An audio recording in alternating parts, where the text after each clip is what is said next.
Hello student, स्वागत है आपका अभिजन स्टडी पॉइंट में। ठीक है, मैं अभिषेक जांगीड़ आपका स्वागत करता हूं आज की क्लास में। तो जैसा कि आपको पता है कि हमारा बेसिक मैथमेटिक्स चल रहा है, जिसके पार्ट नंबर 1 और पार्ट नंबर 2 हम देख चुके हैं। ठीक है, पार्ट नंबर 1 और पार्ट नंबर 2 में ठीक है हमारा टॉपिक, जैसा कि आपको पता है कि क्या चल रहा है, संख्याएं, नंबर्स हमारा टॉपिक चल रहा है, जिसके पार्ट नंबर 1 और पार्ट नंबर 2 में हमने टोटल 12 संख्याओं की बात की थी। ठीक है, प्राकृत से लेकर हमने ऋणात्मक धनात्मक तक हम एंड करा था हमने संख्याओं का। ठीक है, तो मैंने पार्ट नंबर 2 में लास्ट में आपको बोला था कि मैं इसके कुछ महत्वपूर्ण बिंदु आपके लिए लेकर आऊंगा, कि संख्याओं से रिलेटेड कुछ महत्वपूर्ण बिंदु है जो मैं आपके लिए लेकर आऊंगा। जैसा कि मैंने यहाँ पे पहले से तैयार किया हुआ है कि महत्वपूर्ण बिंदु जो कि मेनली 10th क्लास तक के बच्चों को याद होनी चाहिए, मेन बातें। ठीक है, और भी बहुत बिंदु होते हैं, परंतु मैं टोटल जो बिंदु मेन है वो 13 बिंदु मैंने आपके लिए तैयार किए हैं। ठीक है, ये बिंदु आपको याद होने चाहिए। क्या है, तो इनको हम रिपीट करके एक बार रिवाइज करते हैं, देखेंगे क्या है। पहले नंबर से हम देखेंगे कि सबसे पहला मैंने जैसे कि लिखा हुआ है और आपको बताया भी था। ठीक है, ये मैंने आपको भाज्य और अभाज्य जब मैंने आपको पढ़ाया था, उस समय मैंने आपको बता दिया था कि संख्या एक जो है वो न तो भाज्य संख्या है और न ही अभाज्य संख्या है। ठीक है, जो एक होता है, ठीक है, वो न तो भाज्य है और न ही अभाज्य संख्या है। इसके बाद हम सेकंड पर चलते हैं। तो सेकंड जो हमारा नियम है, सेकंड हमारा जो विशेष बिंदु है वो क्या है कि दो जो संख्या है, ठीक है, दो जो संख्या है वो एक ऐसी संख्या है जो अभाज्य भी है और सम संख्या भी है। ठीक है, जो दो संख्या है वो अभाज्य भी है और सम संख्या है। अभाज्य कैसे है कि अभाज्य की मैंने परिभाषा बताई थी, जिसमें स्वयं और एक के अलावा किसी और संख्या का भाग नहीं जाता हो। तो इसमें देखकर देखो कि खुद के, स्वयं के और एक के अलावा किसी और का भाग जा रहा है, नहीं जा रहा, नहीं जाएगा, तो ये अभाज्य संख्या है। और सम संख्या कैसे होगी, है सम संख्या जिसमें दो का पूरा पूरा भाग जाता है, तो ये सम संख्या होगी। तो केवल दो एक ऐसी संख्या है जो सम भी होती है और अभाज्य भी होती है। इसके अलावा कोई एक ऐसी और कोई संख्या नहीं है जो सम भी होगी और अभाज्य भी होगी। ठीक है, क्लियर है। चलते हैं हम तीसरे पॉइंट पर। तो तीसरा पॉइंट हमारा है कि सभी प्राकृत संख्याएं, सभी जितनी प्राकृत संख्या होती है, कौन कौन सी होती हैं, 1 2 3 4, ठीक है, 5, ये हमारी क्या है, प्राकृत संख्या है। सभी जो प्राकृत संख्या है वो पूर्ण संख्या भी होती है, पूर्णांक संख्या भी होती है, परिमेय भी होती है। ठीक है, पूर्ण संख्या भी होती है, पूर्णांक भी होती है, परिमेय भी होती है और वास्तविक संख्या भी होती है। कैसे बात करते हैं, प्राकृत संख्या मैंने आपके सामने लिखी हुई है 1 से लेकर 5 तक। ठीक है, अब ये पूर्ण संख्या कैसे है, पूर्ण संख्या मैंने बोला था कि 0 से लेकर अनंत तक की संख्या। तो 0 से लेकर अनंत तक के अंदर ये प्राकृत संख्या सभी आ जाती है। तो ये कौन सी संख्या होगी, पूर्ण संख्या होगी। पूर्णांक में क्या बताया था मैंने, सभी धनात्मक, सभी ऋणात्मक और 0। तो सभी धनात्मक के अंदर प्राकृत संख्या आ गई, सभी धनात्मक के अंदर प्राकृत संख्या आ गई। परिमेय संख्या p बटा q के रूप की, तो इनको p बटा q के रूप की हम बना सकते हैं, नीचे क्या लगा सकते हैं, 1 लगा सकते हैं। तो इसी के साथ प्राकृत संख्या क्या भी हो गई, परिमेय संख्या भी हो गई है। वास्तविक संख्या तो वो परिमेय है तो वास्तविक होगी, बस वास्तविक में हमें क्या बात याद रखनी है, धनात्मक होनी चाहिए। तो ये सभी क्या है, धनात्मक है। तो सभी जो प्राकृत संख्या है वो पूर्ण संख्या भी होती है, पूर्णांक संख्या भी होती है, परिमेय भी होती है और वास्तविक संख्या भी होती है। ठीक है, क्लियर है बेटा। आगे हम चलते हैं चौथे नंबर पर। चौथे नंबर पर क्या लिखा हुआ है, जैसा कि आपके सामने है, देखेंगे कि सभी जो पूर्ण संख्या होती है, पूर्ण संख्या क्या होती है, 0 से लेकर अनंत तक की सभी संख्या। ठीक है, सभी पूर्ण संख्या पूर्णांक भी होती है, पूर्णांक होगी क्योंकि उसमें 0 भी आता है पूर्णांक में और धनात्मक भी आता है। ऋणात्मक की हम बात नहीं कर रहे, 0 और धनात्मक वाली सभी संख्या पूर्णांक में आती हैं। तो पूर्ण संख्या पूर्णांक भी होगी, परिमेय हो सकती है क्योंकि हम इनको p बटा q के रूप में बना सकते हैं, परिमेय हो गई। वास्तविक हो सकती है क्योंकि परिमेय है तो वास्तविक होगी, और धनात्मक विशेष करके ध्यान रखना, वास्तविक में तो धनात्मक है। ठीक है, अब 0 ना तो पूर्ण होता है, ना ही वो 0 ना ही धनात्मक होता है, ना ही ऋणात्मक होता है, तो इसको हम वास्तविक में ले सकते हैं आराम से। ठीक है, तो जो हमारी पूर्ण संख्या है वो पूर्णांक होगी, परिमेय होगी और वास्तविक संख्या भी होगी। ठीक है, क्लियर है। चलते हैं 5वें नंबर पर। तो 5वें नंबर पर क्या लिखा हुआ है कि अभाज्य संख्याएं सम तथा विषम संख्या होती है। अभाज्य जो संख्या होती है, अभाज्य संख्याओं की मैं बात करूं तो अभाज्य संख्याओं की मैं बात करता हूं, जैसा कि देखेंगे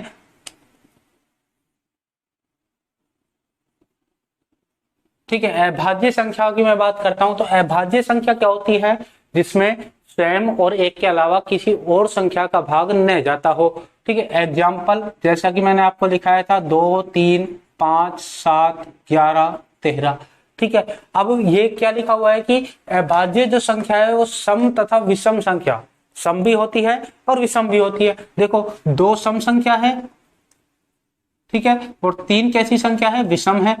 इसलिए आगे देखो 5 विषम है, 7 विषम है, 11 विषम है, परंतु 13 क्या है, सम संख्या है। 13 कैसी, वो 13 कैसी है, 13 भी कैसी है, विषम संख्या है। सॉरी, 13 कैसी है, विषम संख्या है। ठीक है। तो यहाँ पर क्लियर हो रहा है कि आपको कि जो अभाज्य संख्या है वो सम भी होती है और विषम भी होती है। ठीक है, सम भी होती है और विषम भी होती है। ठीक है। आगे की हम बात करते हैं छठे नंबर के पॉइंट पर। छठे नंबर के पॉइंट में क्या लिखा हुआ है देखेंगे कि भिन्न संख्या परिमेय संख्या होती है। भिन्न जो संख्या होती है वो परिमेय संख्या होती है। तो इसको तो परिभाषा से ही याद किया जा सकता है। क्या होती है परिमेय संख्या की परिभाषा, कि P बटा Q के रूप की सभी संख्याएं परिमेय संख्या कहलाती हैं। मैंने उस समय भी आपको बताया था कि जो भी भिन्न की संख्या होती है, बटे में जो भी संख्या होती है वो परिमेय संख्या होती है। तो यहाँ पर उसी बात को लिखा हुआ है कि भिन्न की जो भी संख्या होती है वो परिमेय संख्या होती है, क्योंकि वो P बटा Q के रूप में होती है। जैसे कि एग्जाम्पल 1/2, 3/4, ठीक है, 1/5, ठीक है, कुछ भी एग्जाम्पल हमने लिया तो ये भिन्न की संख्या है, बटे में दी गई है। ठीक है। और ये कैसी संख्या है, परिमेय संख्या है। कैसी संख्या है, परिमेय संख्या है। आगे हम बात करते हैं, आपको छठा पॉइंट क्लियर हो गया होगा। ठीक है। आगे सातवें पॉइंट की अगर मैं बात करता हूं तो 0 न तो धनात्मक संख्या है और न ही ऋणात्मक संख्या है। ये मैंने आपको पहले भी क्लियर करा दिया था पार्ट नंबर 2 में कि जो शून्य होता है, मतलब 0 होता है, वो कैसी संख्या है, ना तो धनात्मक है और ना ही ऋणात्मक संख्या है। ना तो धनात्मक है और ना ही ऋणात्मक है। ठीक है, क्लियर है। आगे हम चलते हैं 8वें पॉइंट पर। तो 8वें में देखो यहाँ पर एक चीज ली गई है, पाई। ठीक है, पाई हमने लिया है कि पाई एक अपरिमेय संख्या होती है। जब मैंने आपको अपरिमेय की परिभाषा बताई थी, तो अपरिमेय की परिभाषा बताई थी तो उसके एग्जाम्पल में, ठीक है, उसके एग्जाम्पल में मैंने पाई को लिया था। उसके एग्जाम्पल में मैंने किसको लिया था, पाई को लिया था। आपको याद होगा। ठीक है, याद नहीं है तो आप उस वीडियो को जरूर देखें दोबारा।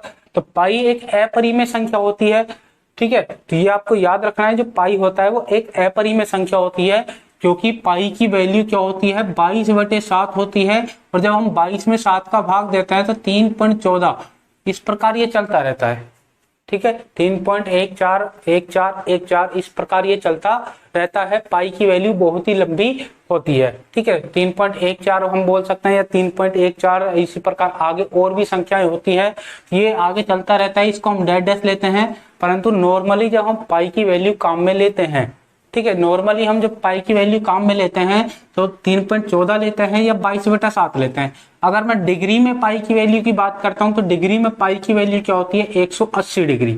ठीक है, डिग्री में पाई की वैल्यू क्या होती है, 180 डिग्री होती है। तो आपको सिंपल से यहाँ पे संख्याओं में जो मेन बिंदु है वो क्या याद रखना है कि पाई एक कैसी संख्या होती है, अपरिमेय संख्या होती है। ठीक है, आगे हम 9वें पॉइंट पर चलते हैं। तो 2 परिमेय संख्याओं का योगफल एवं गुणनफल सदैव एक परिमेय संख्या होती है।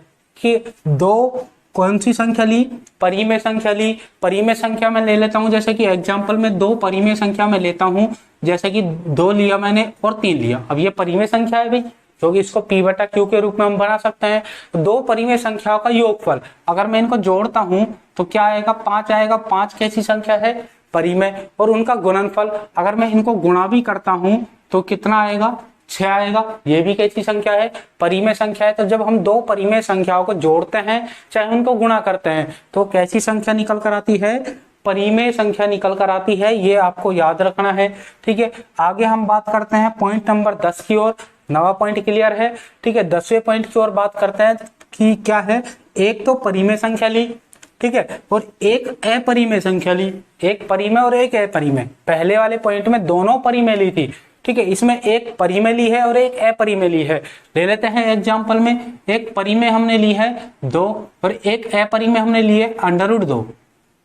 ठीक है, एक परिमेय और एक अपरिमेय संख्याओं का योगफल इनको योगफल, ठीक है, और इनका गुणनफल। अब इनका गुणनफल और नीचे लिख लेते हैं इनका गुणनफल, ठीक है। इनका योगफल और गुणनफल, ठीक है। आगे की हम बात करते हैं। योगफल तथा गुणनफल सदैव एक अपरिमेय संख्या होती है, ठीक है, एक अपरिमेय संख्या होती है। यहाँ पर हम अपरिमेय संख्या होती है ये लिख देंगे, संख्या होती है, ठीक है, होती है, अपरिमेय संख्या होती है। परिमेय तथा अपरिमेय संख्याओं का योगफल हम बात करते हैं तो इनको अगर हम जोड़ते हैं तो कितना आएगा। इनको जोड़ा नहीं जा सकता, 2√2 को हम जोड़ नहीं सकते, ठीक है। अगर हम √2 की वैल्यू रख के जोड़े तो जुड़ सकता है। जैसे कि √2 की वैल्यू हम रखते हैं 2 प्लस √2 की वैल्यू 1.414, ठीक है, 1.414, ठीक है, इनको हम जोड़ सकते हैं, ठीक है। अगर 2 प्लस √2 हम डायरेक्ट जोड़ते हैं तो ये हम नहीं जोड़ सकते, ठीक है, इनको इसी प्रकार लिखना पड़ेगा। और 2 को √2 से हम गुणा करते हैं तो 2 को √2 से गुणा करेंगे 2√2 आएगा, ठीक है। अब हमारा पॉइंट पर आता है। पॉइंट क्या था कि एक परिमेय तथा एक अपरिमेय संख्याओं का योगफल, ठीक है, योगफल तथा गुणनफल सदैव एक अपरिमेय संख्या होती है। तो मैंने इनको जोड़ के देखा और मल्टीप्लाई करके देखा, गुणा करके देखा। तो अब देखेंगे यहाँ पर कि जब हम इनको जोड़ते हैं, इनको हम जोड़ेंगे, ठीक है, तो ये कैसा निकल कर आएगा, परिमेय संख्या, और ये कैसा निकल कर आएगा, देखो अपरिमेय संख्या, क्योंकि अंडर रूट के अंदर आ रहा है। तो परिमेय और अपरिमेय संख्याओं का, सॉरी, यहाँ पर देखो वापस से मैं क्लियर कराता हूँ कि क्या लिखा हुआ था कि सदैव एक अपरिमेय संख्या होती है। तो √2 की वैल्यू मैंने आपको फिक्स लेके चलिए जो हम कैलकुलेशन में करते हैं, ठीक है। परंतु नॉर्मली जब हम इस बिंदु को याद करके चलेंगे, इस बिंदु को हम याद करके चलते हैं तो √2 की वैल्यू 1.414 पर ही खत्म नहीं होती, क्योंकि ये आगे भी चलती रहती है। जैसे कि मैंने यहाँ पर लगा दिया डैश डैश, क्या लगा दिया, डैश डैश लगा दिया इस पर, क्योंकि इसकी वैल्यू खत्म नहीं होती, आगे चलती रहती है कंटिन्यूअस, ठीक है। परंतु जब हम कैलकुलेशन करते हैं तो हम फिक्स लेकर चलते हैं 1.414, लगभग हम ये मानकर चलते हैं और इसी को लेकर हम कैलकुलेशन करते हैं। परंतु जब इस बिंदु की हम बात कर रहे हैं तो एक परिमेय तथा एक अपरिमेय संख्याओं को हम जब जोड़ेंगे, ठीक है, तो ये एक क्या निकल कर आएगा,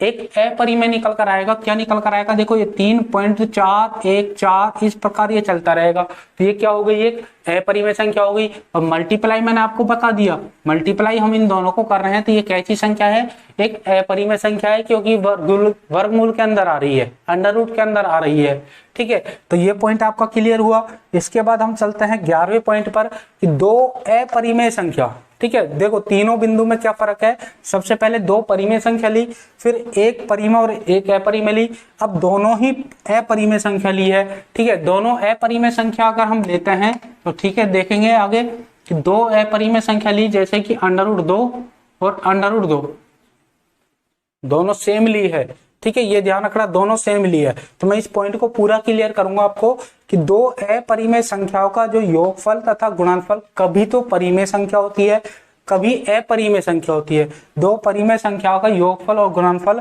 कभी तो परिमेय संख्या होगी और कभी अपरिमेय संख्या होगी, ठीक है।